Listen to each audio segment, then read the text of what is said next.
We continue to bring you some reaction and analysis on the outcome of the local government elections. Ayanda Nyati is standing by to bring you that conversation. Thanks very much, Mpho. We're coming to you live from the floor of the Results Operations Center here in Tshwane, where we're watching at close range as those results continue pouring in.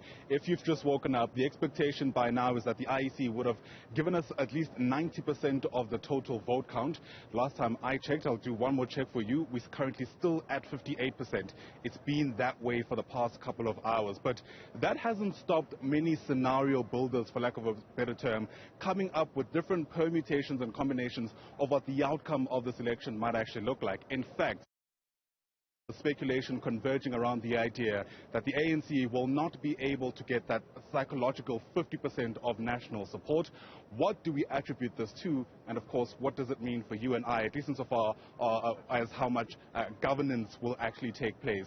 So for more context, let's bring in via our video link political analyst Omry Makgoale, who joins us now live from Polokwane. And Dr. Omry, it's always great chatting to you about these issues. Thanks very much indeed for making time for us.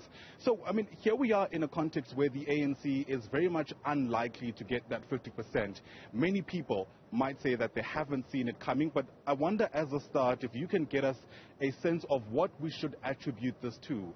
Is it because the ANC has generally been weaker, or is the opposition a whole lot more competitive than it was? No, it's internal ANC problems. Basically, it's because the ANC integrity, discipline, has been declining. The ANC has been led by corrupt people in the past years. So, and because of the corruption and incompetence in the municipalities such as Mfuleni and various municipalities, Harry Smith, KZN, Free State, Northwest, Madibeng, and all those municipalities, that the people have been gradually losing confidence in the ANC.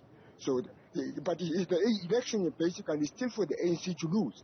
The opposition has not done much, to shift the opinion of most of the people. Basically, it's the ANC that has declined, the ANC that has deteriorated, rather than opposition gaining any better, momentum, in my mind. So basically, it's up to the ANC to clean itself, to recover everything. Yeah, and I wonder how possible you think that is. I'll get your thoughts in just a moment.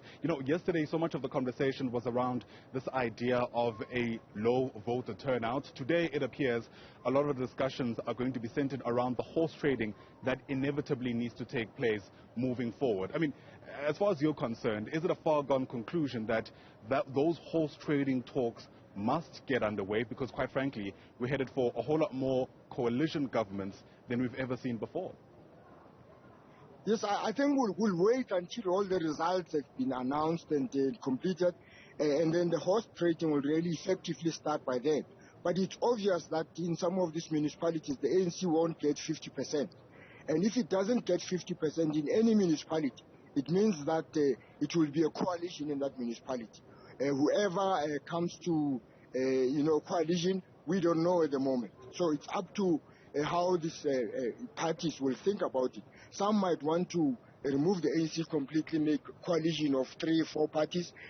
Some might make coalitions with the ANC. So it just depends. So at the moment, we don't know. But what we are sure of is that all these municipalities where there's less than 50% for ANC, there will be coalitions of one way or another. Yeah.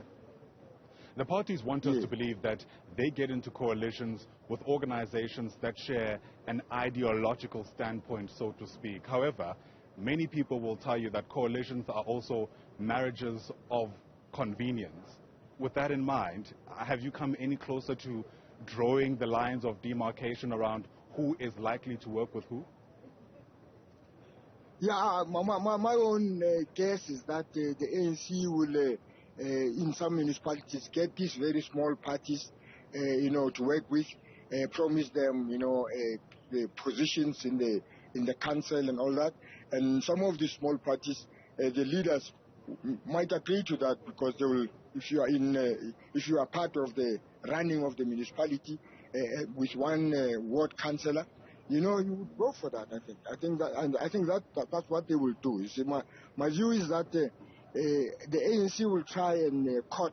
It's more about proposals to say, come and work with us for this particular benefit for you.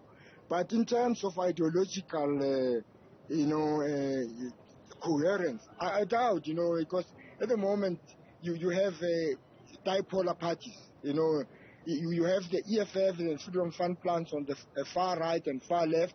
You have the DA and the ANC maybe in the middle ground. The difference is mostly between them is corruption and so on.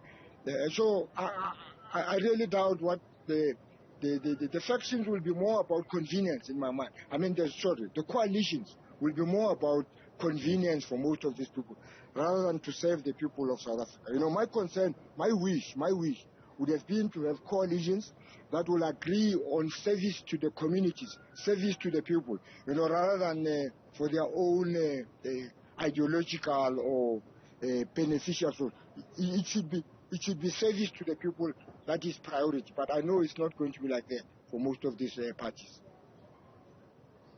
Yeah. Unfortunately, before I let you go very quickly, I mean, you had alluded to the idea at the start of our discussion of the ANC perhaps reckoning with a very unfavorable outcome at the end of this. I wonder what you think would be of the governing party post this election. I mean, is the unfavorable outcome likely to further drive a wedge of division within the organization through things like the blame game? Or do you reckon that the kind of introspection that without a doubt is taking place now is going to lead to an ANC that's a whole lot more united and a whole lot more, I guess, clear in its stance against things like corruption? I think the ANC is in the process of renewal, in my mind. And after acknowledging that it has declined seriously with corruption and factions and, in the past 10, 14 years. So basically, at the moment, the ANC must renew itself. As to whether the factions, the current factions inside the ANC, so-called Tumamina and RET factions, will manage to come to terms with the realization that for the sake of ANC, they need to chart a new way forward. I don't know, but this is what we're striving for in the ANC, to have an ANC renewed, so that the ANC now can cleanse itself of the rotten things, the corruption inside the ANC, right, to recover its integrity. But at the moment, we are not sure whether we'll achieve that very soon. But that's what we wish for.